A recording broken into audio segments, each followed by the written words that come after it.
thought I'd start us out with a little bit of inspirational organist music. I don't know how inspirational this clip will be, or the ones that will follow. Might make this somewhat of a series. I don't know, but this one will be fairly short because I'm really just trying to get into it as far as the breaking down of the Black family. It's not to break us down. To break down like, as Black. I already have my own ideologies. I've got my own opinions. And as I carry forth in the following clips, we'll get into everything from politics to homosexuality to, employment to whatever, caused us to systemically vaporize at this point. I mean, we wouldn't use that term back in the day, but that's basically where the Black family is gone. We've just been, we've been erased. Our thinking has been erased. It's not that we've been erased, but our thinking has. And those come from systemic situations put in place. But I believe we lost ourselves many years ago, 40, 50 years ago, I think, where we really started to unravel because we felt we had it more together than we really did. And then you have to kind of dip back in and out of the politics and everything. But when Black people felt like they were doing well with plant jobs and civil service jobs and different things like that, they just felt like they would continue to go. And we would continue to be brought into this bigoted, racist, oppressive infrastructure, and we weren't. Basically, what they did was they got us to the point where we were complacent. We didn't do more. We just did what was required. And then when things shifted, we weren't prepared for the shift. And when we had to make different moves, we weren't prepared for those moves. And that's all systemic behavior. But as far as we go, I mean, when we look back at times when you had your grandparents living with the parents, living with the children, so they'd be their grandchildren. It's when Black families were probably the strongest. When you had grandparents in the home. And then we dipped to the point where we had two parented homes. We were strong. We were ridiculously strong there. And it meant something to have that two parented home. See, a lot of people think it's just two beings in the house and it don't mean nothing. Y'all equals. Y'all 50-50 partners. That's bullshit. That's that new thinking. You go back and ask some of them mamas and some of them daddies, they didn't think like that. They didn't think, two people, we 50-50 partners, this is what we do. No, you did everything possible because you don't know where your mate is at from day to day. You had gone through 246 years of slavery, over 100 years of oppression. You don't know where you are from day to day. And we so far from that now, so people don't really understand the lasting effects, the lasting marks that slavery had, that the Jim Crow eras had on Black folks. It carried into the families. And the men that had to take care of these families, they were freedmen.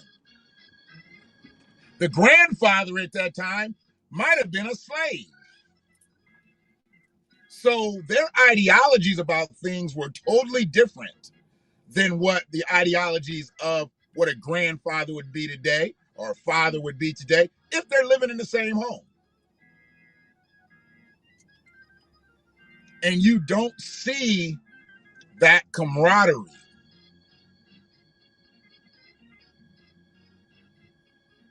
You don't see that camaraderie. You don't see that unity amongst black families anymore. So this isn't to blame anybody but ourselves. We disengaged with ourselves. We lost relationships. I mean, people make jokes about Big Mama and Big Papa and all that. You know, that shit was real. It was more than just having your grandmother or your grandfather around. They were the foundation of your family. They could give you something that nobody else could give you. And when we started to lose that, we started to lose contact, started to lose touch with each other as families. That's where I believe the system was able to step in and take over. And we'll get to all of that. But the big thing that I think black people lost when we lost ourselves as a family, when we broke down as a family, was when we stopped living together and stopped sharing meals together and sharing life experiences together.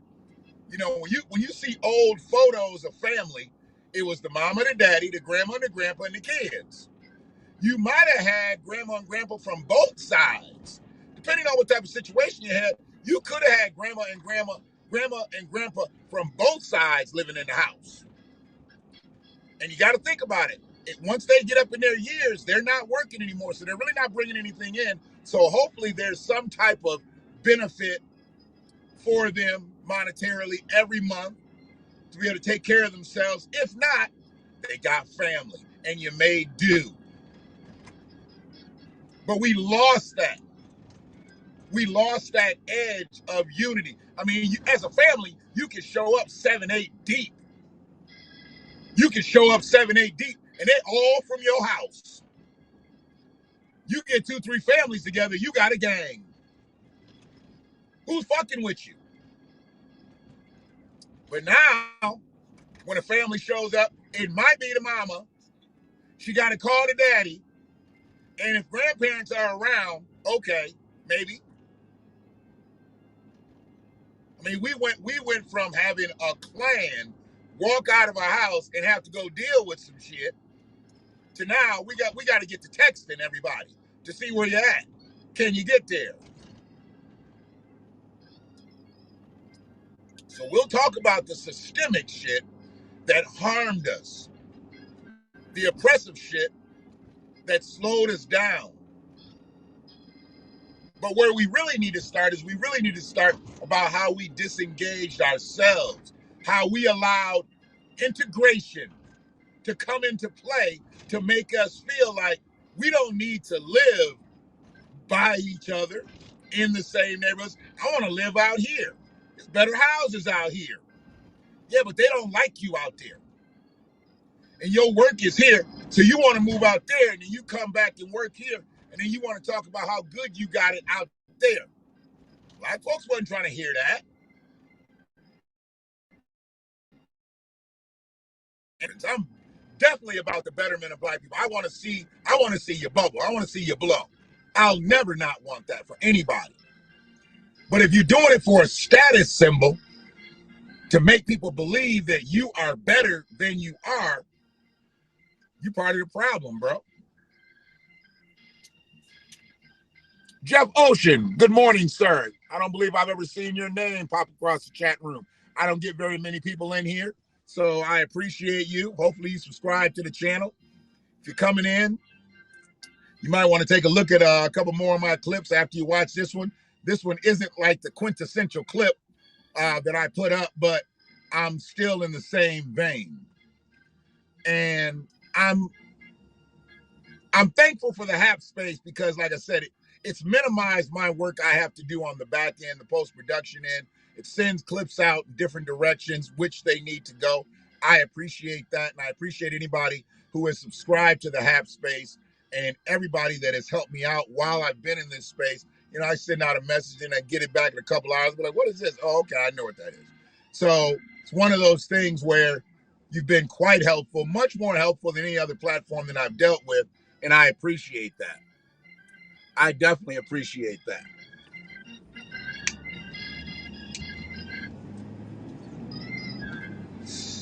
Not feeling the greatest today, but I feel better than probably most. So I'm not going to complain. And I had to get this started because someone brought this to me about where's our families gone. And I know that a lot of people talk about the things that go on currently, like with BLM and this, that, and the other, and them wanting to disengage the nuclear family and believing that, you know, you don't need the two-parented home with a man and a woman raising a child, or, you know, you don't need a man and a woman raising a child. Two women can raise a child, or two men can raise a child just as good as a man and a woman. And frankly, they're wrong, but that's okay. I have no problem with gay marriage. I have no problem with gay people raising kids.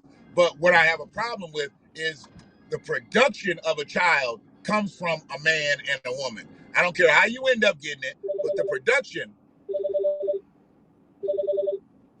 of a child brings forth a man and a woman's responsibility to create that. When you do that, when you create that, you're creating chemistry.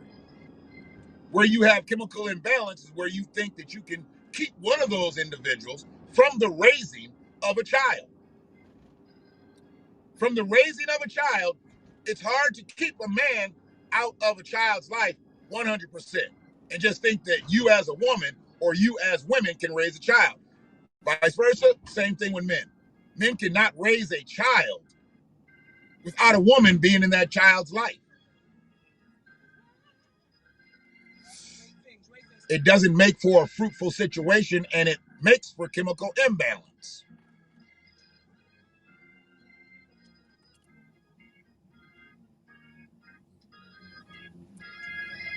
So where I'm at now, I'm trying to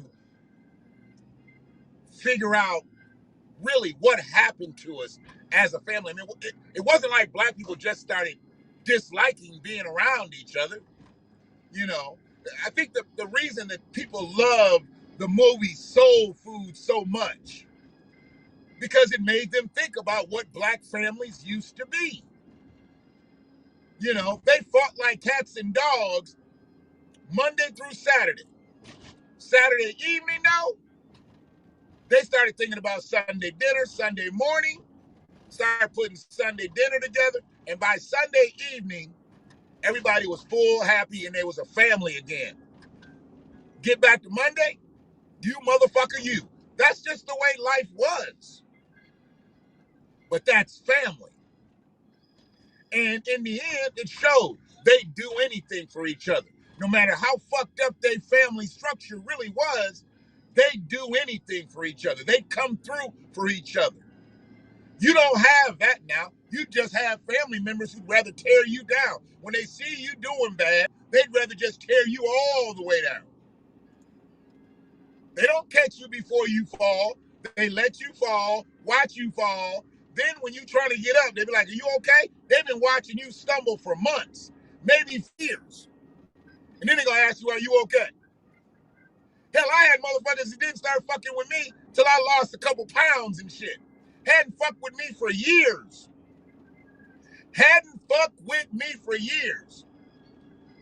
I dropped 2 suit sizes. Now you want a conversation? Fuck you. I don't give a fuck if you are blood relative. Fuck you. Pittsfield, creeping, sitting behind a building on Carpenter and Packard. They back up off the street. See, I understand this speed traps shit no more. I thought they were supposed to be trying to change all that bullshit around. And I'm not sure why we ain't got them motherfucking lights and cameras out here. You got 5 stoplights within a fucking mile radius or mile distance, not radius. You can't put a camera on them motherfuckers. It ain't like you can do 45 miles an hour in here anyway. When you got a stoplight every goddamn 100 yards. But they up here trying to speed trap motherfuckers at 8 o'clock. 8 o'clock on a Sunday morning. Okay. I'm sure somebody's crawling through somebody's window. I'm sure there's a crime being committed over here in this trailer park. You could be going through this elderly parking lot. Maybe somebody's trying to get in, pull door handles or something. Go solve a crime. You waiting to catch a speeding ticket? Punk ass bitches.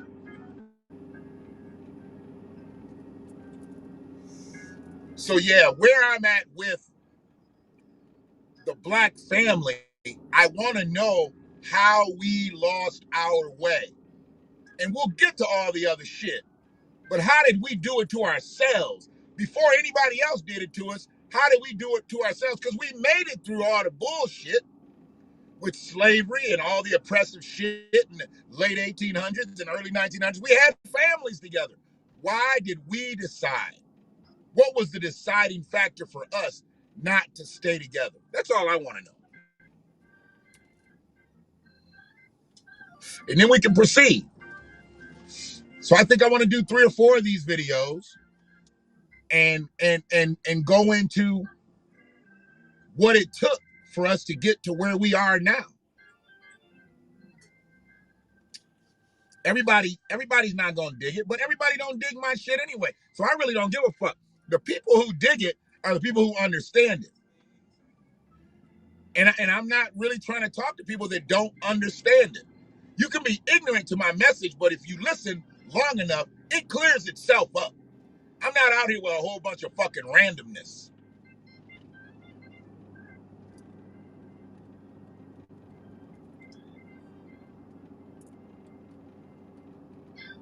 But yeah, as black people, and I know that bothers people, as African Americans,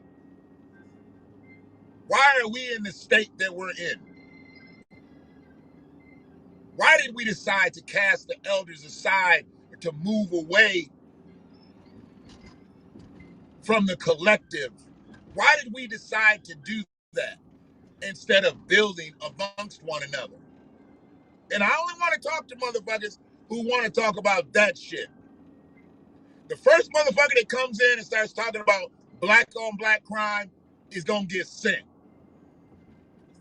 First motherfucker want to talk about, oh man, that shit in the 80s. Man, you know what? I'm going way back. I'm going way back before I was created.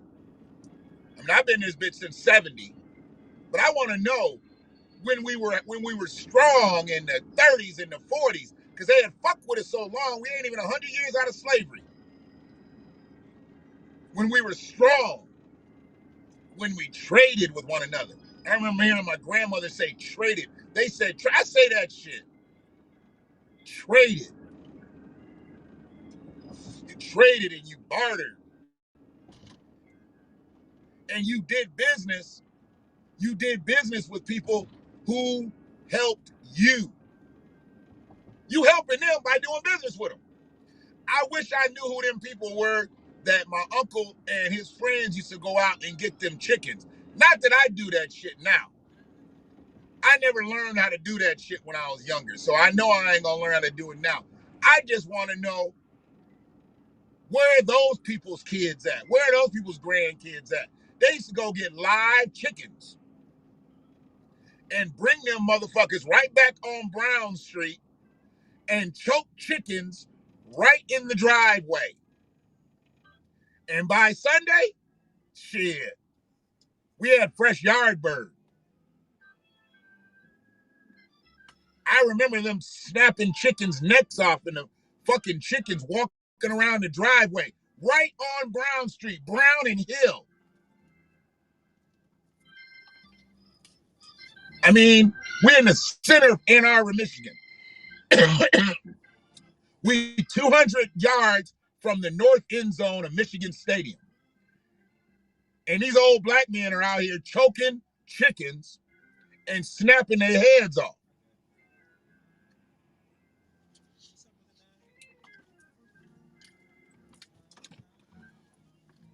I appreciate you, Free. I appreciate anybody who donates to the HAP space. I haven't been asking for donations.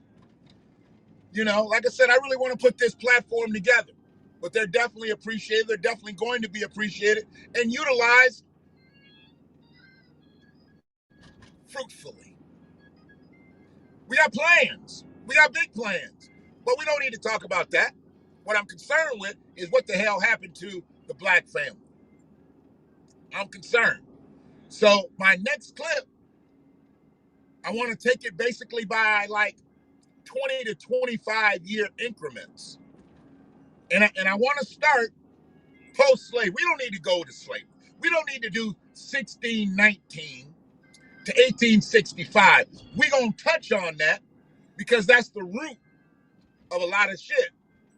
But what we really need to do is we need to start when we were free, so to speak. I mean, the country became a country in 1776, but we were in shackles, so we weren't free yet. So there ain't no point in me talking about when the country became free and we were still in shackles. Let's talk about when we were freed, when we were set loose with no education, with no jobs, no monetary resources, no housing. We were just told that we could go. They just let the gate open and said, we can go. I want to talk about how we were then to where we are now. I want to get to that point. And all the shit that came with it. So y'all be good until the next clip. We're going to break down the black family. What the fuck happened to us? What's that, Jay's Kennel?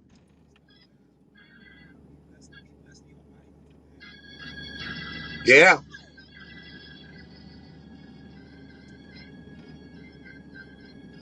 Yeah. I mean, when I talk to people about owning farms and chickens, they think I'm crazy. Motherfuckers would just go buy, they would just rather go buy chicken and ribs at the store versus checking in. Maybe we got a black farmer around here who does, you know, animals and does the harvesting and all that stuff. Maybe we have somebody like that around here, but you don't want people they just rather go to the store. They just rather go to the store.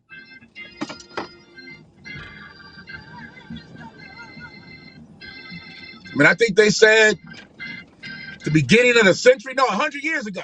100 years ago, there was 1 million black farmers. 1921. And now there's like 15,000, something stupid.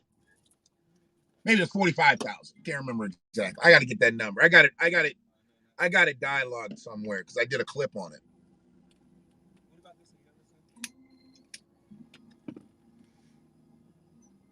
But it pains me to know that we have no responsibility for ourselves sometimes.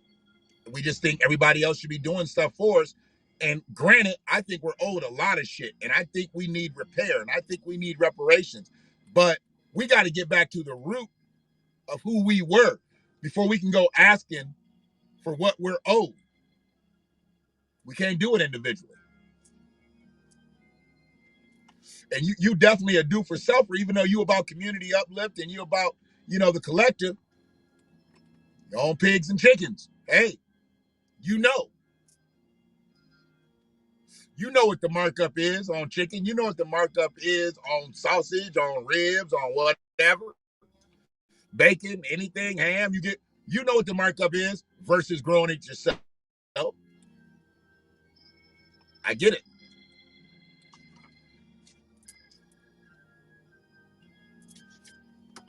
So yeah, man. Y'all be good. We'll talk soon. Thanks, Free. And I guess I can cut my organ music off. He got the singing and shit when I was talking. I don't know if that distorted my sound or not. It was supposed to be all instrumental, but for some reason he wanted to get in there and get to singing. I'll do better next time.